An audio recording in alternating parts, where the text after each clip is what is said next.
The teacher asks, "If someone is hit by an arrow, does it hurt?" The student replies, "Yes, it hurts." The teacher then asks, "If the same person is hit by a second arrow in the same spot, does it hurt more?" The student responds, "It hurts severely." The teacher then says, "As long as we are alive, no one can avoid being hit by arrows. However, the emotional pain from it depends on our choice.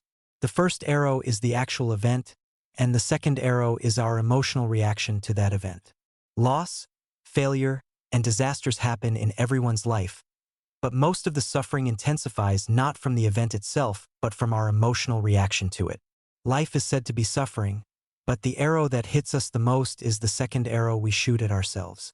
Each time we are hit by the first arrow, we immediately start shooting the second arrow at ourselves, and this second arrow amplifies the pain of the first arrow many times over. For example, a woman divorced 20 years ago. During those 20 years, she lived in pain, angry at her ex-husband's unfair behavior. She did not stop blaming him in front of her children and friends. And because she did not trust any man, she could not maintain a relationship for more than a month with anyone.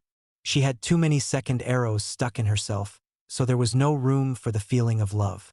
Due to anger, her life froze bitterly, and all relationships became superficial. When she changed her diagnosis of leukemia, she realized that carrying anger to the grave is not easy. She regretted wasting her life without love, and in the life lessons, when Elizabeth Kubler-Ross came to her, she confessed that she could not live peacefully, but she wanted to die peacefully. The delayed realization came that shooting a second arrow at oneself ruins one's life. It is a shortcut to losing even what one currently possesses to cling to what has already been lost. It is common for an unpleasant event to lead to psychological unhappiness. It's like driving smoothly and suddenly another car cuts in without signaling. We quickly get excited and emotional. The second arrow paralyzes reason and increases the heart rate. I registered for a meditation program at a forest meditation center, only to receive a cancellation call the day before. The plan to find peace of mind at the forest meditation center instantly turned into anger towards the organizers and oneself, starting to shoot the second arrow. Having a sincere heart to help, but what came back was betrayal. It is a common occurrence among siblings and friends, and the experience alone can cause wounds. But what continues to torment us is the emotional arrow we shoot at ourselves. I once accused a friend unjustly. It was an unreasonable incident, but correcting the distorted aspect of human psychology is not easy. Even those who are truthful, just, and proud sometimes blame someone else as a scapegoat for their own benefit and jealousy. Due to this malicious blame, I turned away even those close to me until the first day. Even a brief examination of the situation would have revealed that it was a false rumor, but people sometimes are not interested in the truth. When the truth is tying shoelaces, lies go around the world twice. Unjust feelings of betrayal, hatred, and revenge plagued him even in his dreams, and those emotions prevented him from living the present vividly. As the roots in a pot grow tightly, like a plant in need of repotting, negative roots in my heart have tangled. We shouldn't allow our wounded emotions to hinder our lives for too long.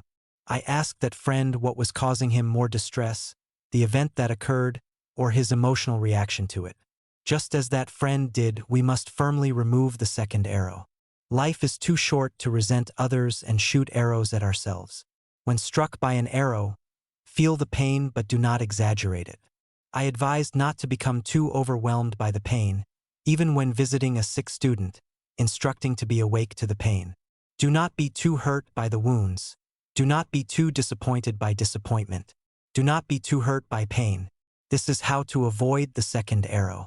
It's okay to feel pain, anger, and sadness for a moment, because once that moment passes, we become clear and transparent again. From the book, Birds Fly Away Without Looking Back. Avoiding the second arrow means that everyone faces the first arrow in life. The first arrow can be difficult to avoid, as we never know when or where it will strike. While the first arrow may cause pain, what truly makes us suffer is the second arrow. The negative thoughts and emotions about the first arrow only make us more miserable. Let's just accept what has already happened and stop shooting the second arrow. Whether to shoot the second arrow or not is up to us.